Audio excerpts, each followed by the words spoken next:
আল্লাহ তাআলার আরশের চতুর্পাশে কি পরিমাণ ফেরেশতা আছে জানেন? পৃথিবীর সমস্ত মানুষ, এখানে আপনারা যারা বসছেন, আমরা সবাই মিলে যদি একটা খাতা নেই, খাতা নিয়ে যদি কোটি কোটি কোটি কোটি লিখতে থাকি, এবার আমার পুরা হায়াত, আপনার পুরা হায়াত, মনে করেন আল্লাহ আপনাকে 70 বছর হায়াত দিল, 70 বছর আপনি লিখলেন কোটি কোটি, সবাই আমরা লিখলাম কোটি কোটি। এবার সংখ্যাটা কেমন হবে? এটা কি এই মোবাইলে হিসাব করা সম্ভব হবে? কম্পিউটারে হিসাব করা সম্ভব হবে? আচ্ছা, এরপরেও একটা না একটা সংখ্যা হবে কিনা বলেন? বুঝেন না এই কথা? আরে আমরা সবাই মিলে যদি সারা বছর কোটি কোটি লিখতে থাকি মৃত্যু পর্যন্ত, সব একসাথে করলে একটা সংখ্যা হবে কিনা? যদিও আমরা জানি না, পারবো না।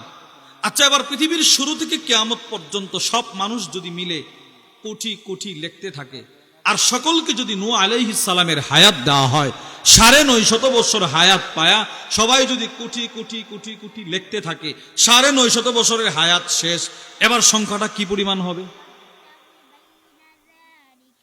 সংখ্যাটা যেই পরিমাণ হবে, এর চাইতেও কোটি গুণ বেশি ফেরেশতা শুধুই মাত্র আল্লাহর আরশের চতুর্পাশে আছে।